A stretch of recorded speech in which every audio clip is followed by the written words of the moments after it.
Faiblesse. Ai-je des faiblesses? Ai-je des faiblesses? Je ne suis rien d'autre que faiblesse. Je ne suis rien d'autre que faiblesse.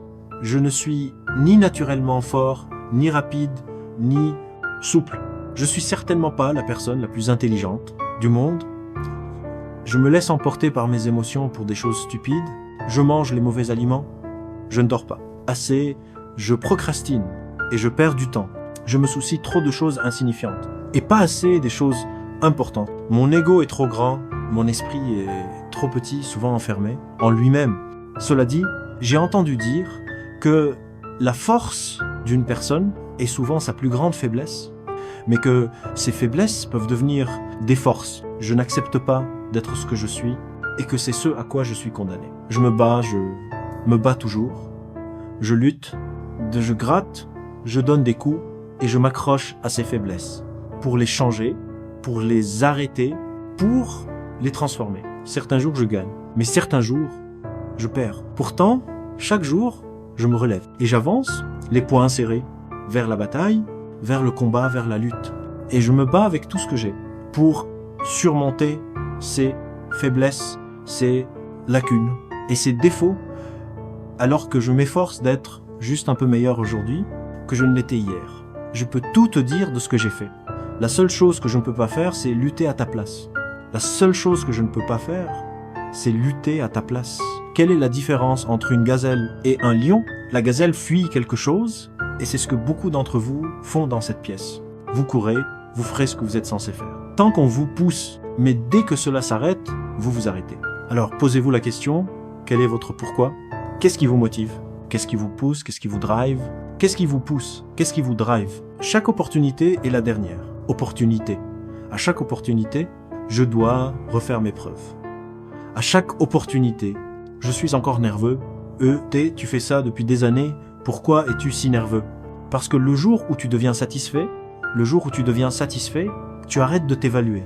Le jour où tu arrêtes de grandir, le jour où tu arrêtes de t'améliorer, c'est le jour où tu meurs.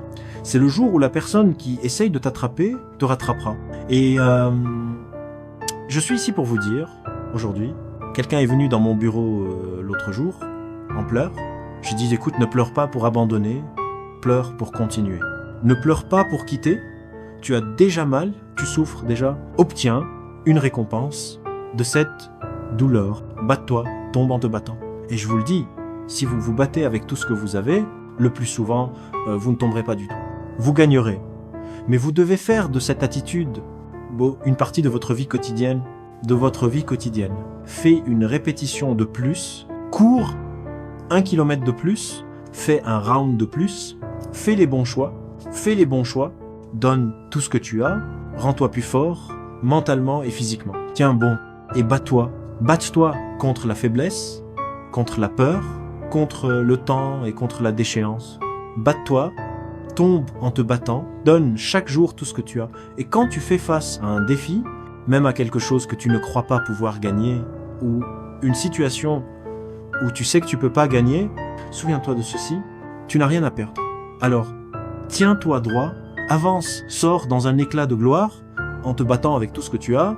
Chaque once d'énergie, chaque goutte de sueur, chaque goutte de sang, jusqu'à ton dernier souffle. Et seulement alors, tu pourras te retirer. Si tu veux réussir dans ce jeu, tu dois avoir un chien de combat en toi. Tu dois savoir que c'est un combat de chien, et tu dois aller chercher ce combat.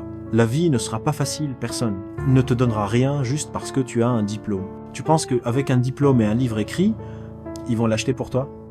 C'est juste un livre dans ce jeu. Les bonnes personnes ne peuvent pas vraiment gérer le niveau de quelqu'un qui est grand. Tu pries pour la grandeur, et quand le problème arrive, tu fuis. Tu ne comprends pas que en résolvant le problème, tu deviens riche. Tu comprends pas que lorsque tu résous ce problème, tu résous quelque chose que 2 millions d'autres personnes n'ont pas pu résoudre. Et une fois que tu l'as résolu, résoudre ce problème t'élève. Plus tu attends, soyons réalistes, plus tu attends pour commencer et te mettre à bosser, plus longtemps tu attendras pour atteindre l'autre côté et obtenir cette récompense. Il n'y a rien de mal avec l'opportunité. Tu donnes pas 120%, tu donnes 70%, tu donnes 60%, tu donnes 50%. Et tu veux ce pourquoi ils ont payé avec leur sueur leur sang, leurs larmes. Tu veux ce qu'ils ont payé et ça n'est pas gratuit. Il faut à la fois de l'émotion et de la logique.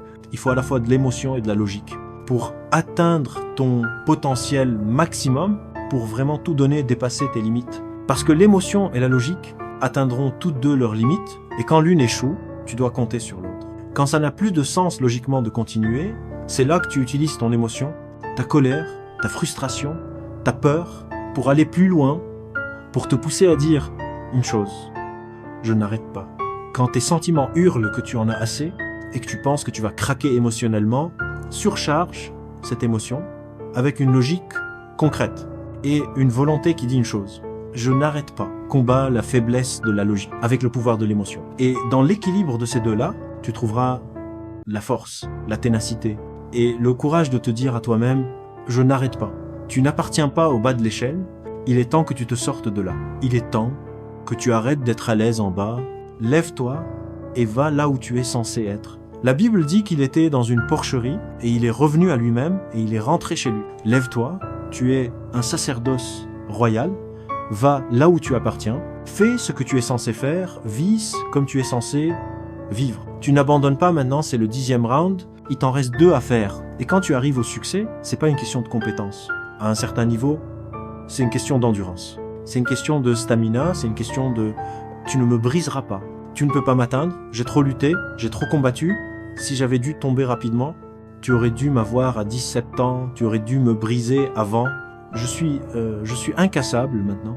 Et tu vas devoir te battre.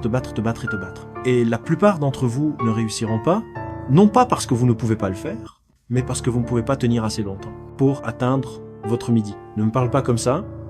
Je te garantis, je ne suis pas un perdant. Je ne sais pas. Ce que perdre veut dire. Quand j'étais enfant, je savais ce que c'était. Quand j'étais enfant, j'ai abandonné le lycée.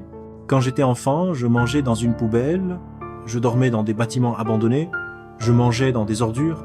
Quand j'étais enfant, j'ai fait ça dans ma vie. Maintenant, je suis un homme adulte, tout ce que je fais, c'est gagner, ce n'est pas une chanson. Peu importe à quel point. Il est difficile pour toi de voir la lumière au bout du tunnel. Je te promets, mec, la lumière est au bout du tunnel. Si tu continues à marcher, si tu continues à faire un bon choix, puis 2 bons choix, les bons choix apporteront toujours des opportunités incroyables. Je te promets, mec, les choses vont s'améliorer. Et ça ne sera pas micro-ondé, ça sera pas instantané, ça sera pas immédiat. Je sais qu'on veut ça, mais c'est pas comme ça. La grandeur prend du temps. Quand tu construis quelque chose avec une fondation, avec des choix et du caractère, tu vois, le caractère, c'est tout dans la vie. Ton attitude déterminera vraiment ton altitude. Quand tu apprends à avoir de la responsabilité, du respect et de l'intégrité, et à être ponctuel.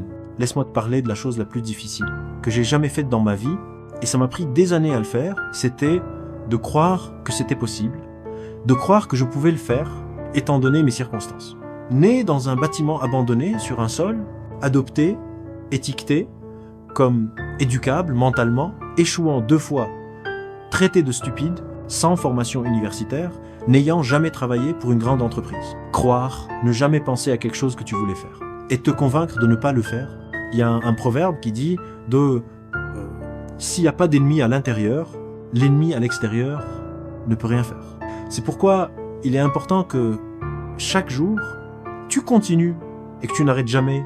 Parce qu'une fois que tu t'arrêtes, c'est là que ces pensées négatives reviendront. Une fois que tu t'arrêtes, c'est là que tu commenceras à douter de toi. Une fois que tu t'arrêtes, je te dis ce que je sais. Chaque jour, c'est un travail de persuasion sur toi-même. C'est possible, je peux le faire, je peux faire que ça arrive.